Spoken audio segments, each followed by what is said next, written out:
नमस्ते और स्वागत है। नमस्ते। आज हम शरत चंद्र चट्टोपाध्याय के एक बहुत ही मार्मिक उपन्यास मंजली दीदी की दुनिया में उतर रहे हैं। हमारे पास इस उपन्यास का एक सार है और हमारा मकसद सिर्फ कहानी दोहराना नहीं है, बिल्कुल, बल्कि किरदारों की साइकोलॉजी को समझना है ना? बिल्कुल। और उस समय का जो समाज था उसकी परतें खोलना है। तो ये कहानी है एक 14 साल के लड़के किशन की। हाँ, जो अनाथ है। माँ की मौत के बाद वो अपनी सौतेली बहन कादम्बिनी के घर आश्रय लेने पहुंचता है। पर ये कहानी सिर्फ किशन की नहीं है। नहीं, ये करुणा और क्रूरता के टकराव की कहानी है। सही कहा। तो चलिए इस उलझे हुए पारिवारिक जाल में उतरते हैं और देखते हैं कि ये उपन्यास हमें क्या सिखाता है।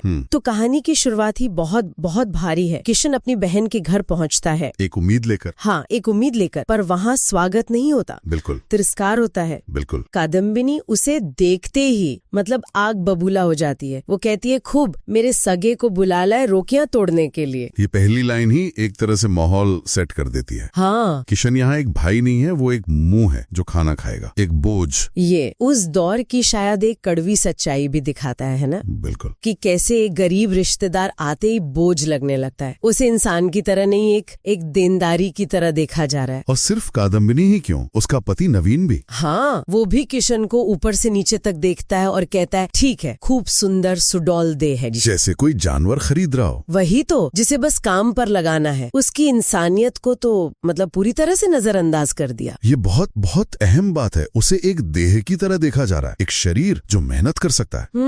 और कादम्बिनी का रवैया तो वो और भी जहरीला है। वो ताना मारती है, हाँ, कि किशन की माँ ने सारी संपत्ति बेटे को खिलाने में ही उड़ा दी। जबकि असलियत क्या थी? असलियत में विरासत में सिर्फ एक मिट्टी की झोपड़ी थी और एक नींबू का पेड़। गरीब को उसकी गरीबी के लिए ही जलील करना, ये तो एक तरह की मनोवैज्ञानिक क्रूरता है। बिल्कुल। और ये खाना खाते वक्त वो सीन तो और भी भयानक है। हाँ, वो तो दिल तोड़ देता है। किशन भूखा है, जाहिर है, थोड़ा ज्यादा भात ले लेता है और कादम्बिनी सबके सामने चिल्लाती है, हाँ, रोजाना इस हाथी की खुराक जुटाने में तो हमारी सारी आड़त खाली हो जाएगी। एक मिनट के लिए सोचिए उस बच्चे पर क्या बीती होगी।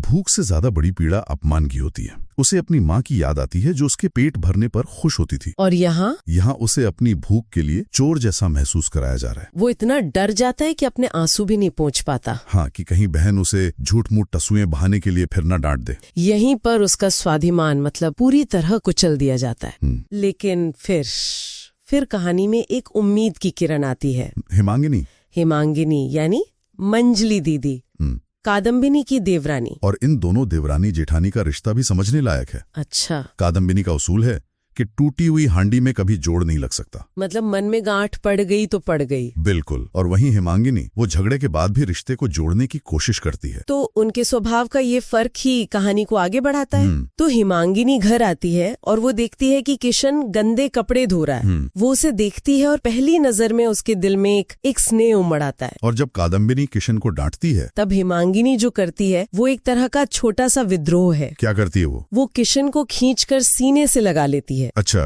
और उसके चेहरे को अपने आंचल से पहुंचती है। तो वो सिर्फ स्नेह नहीं दिखा रही, वो एक स्टैंड ले रही है। बिल्कुल। वो कादम्बिनी की सत्ता को चुनौती दे रही है। हाँ, वो कहती है, किशन, शाम को मेरे घर खाना खाना। ये एक बहुत बड़ा कदम है। सही। वो कादम्बिनी के अधिकार क्षेत्र से किशन को बाहर निकाल रही है, भली कुछ घंटों के लिए सही। और सबसे मजेदार बात क्या है? क्या? कादम्बिनी चुपचाप ये अपमान सह लेती है। क्यों? क्योंकि इससे उस शाम का किशन के खाने का खर्च बच जाता है। उपन्यास में साफ लिखा है, कादम्बिनी के लिए संसार में पैसे से बढ़कर और कुछ नहीं था। ये उसके चरित्र का निचोड़ है। पर हिमांगिनी का ये कदम अनजाने में किशन की मुश्किलें और बढ़ा देता है। ये कैसे? मुझे तो लगा कि अब किशन की जिंदगी शायद बेहतर होगी। नहीं, यहाँ एक दिलचस्प मनोवैज्ञानिक पैटर्न है। देखिए, जब किसी पर आपका पूरा कंट्रोल होता है ना, तो उसे थोड़ी सी भी आजादी या कोई बाहरी सहारा मिलना, अच्छा, वो कंट्रोल करने वाले के लिए एक सीधी धमकी बन जाता है।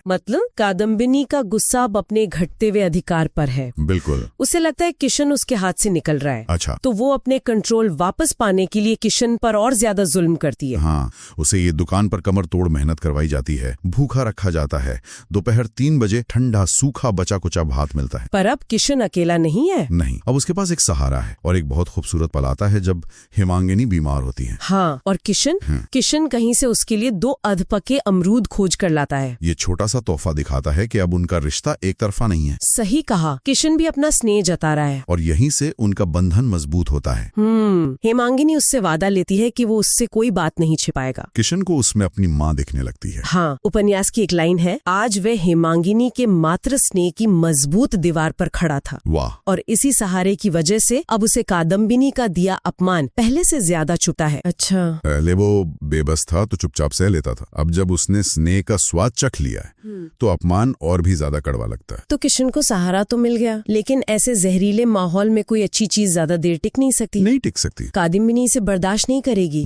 तो फिर कहानी का वो सबसे विस्फोटक मोड़ कैसे आता है? वो आता है चोरी के एक झूठे इल्जाम से। किशन पर 3 रुपए चुराने का आरोप लगता है, जबकि असल में उसने वो पैसे हेमांगिनी के लिए खर्च किए थे। हाँ, उसके ठीक होने की मन्नत मांगने के लिए गाँव की विशालाक्षी देवी की पूजा पर। वो बेचारा तो प्रसाद लेकर लौटता है, ये सोचकर कि मंजली दीदी खुश होंगी, और कादम्बिनी और उसका पति उसी प्रसाद को चोरी का पक्का सबूत बना लेते हैं। उसके नेक इरादे को ही उसके खिलाफ सबसे बड़े हथियार की तरह इस्तेमाल किया जाता है। और वो सिर्फ किशन को चोर नहीं कहते। नहीं, वो सीधा हेमांगिनी पर हमला करते हैं। जेठ जी प्रसाद फेंक कर कहते हैं, तुम्हारे सिखाने का ही ये नतीजा है। ये इस कहानी का शायद सबसे चौंकाने वाला पल है। जो हेमांगिनी इतनी दयालु है, वो किशन को थप्पड़ कैसे मार सकती है? क्या ये सिर्फ परिवार का दबाव था या एक पल के लिए उसे भी किशन पर शक हुआ? ये बहुत मुश्किल सवाल है। मुझे लगता है ये दोनों का मिला जुला असर था। अच्छा, वो खुद बीमार थी, कमजोर थी, और जब उसके चरित्र पर इतना घिनौना आरोप लगाया गया कि वो एक बच्चे को चोरी करना सिखा रही है, तो शायद वो टूट गई। हाँ, शायद एक पल के लिए उसका दिमागी संतुलन बिगड़ गया। वो गुस्से और हताशा में किशन को 2 तमाचे जड़ देती है और चीखती है, हरामजादे चोर, मैंने तुझे चोरी करना सिखाया। और किशन के लिए तो मतलब दुनिया ही खत्म हो गई होगी। बिल्कुल। उसका एकमात्र सहारा उसकी माँ जैसी मंजली दीदी, उसी ने उस पर हाथ उठा दिया। इसके बाद उसे बेरहमी से पीटा जाता है और वो एक जानवर की तरह चुपचाप मार खाता रहता है। उपन्यास में एक लाइन है जो दिल चीर देती है कि उसने मार खाना सीख लिया था।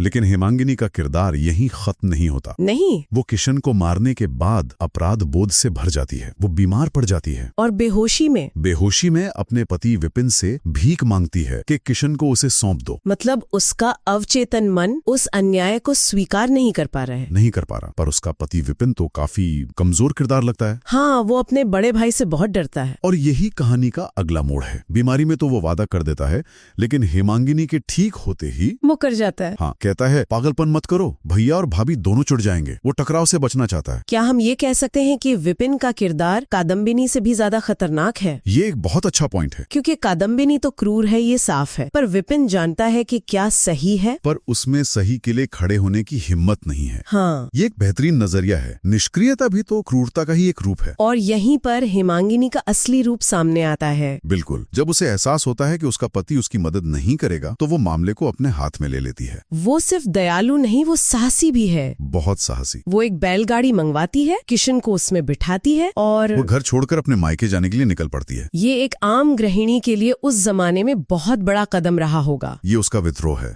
एक शांत लेकिन बहुत मजबूत विद्रोह।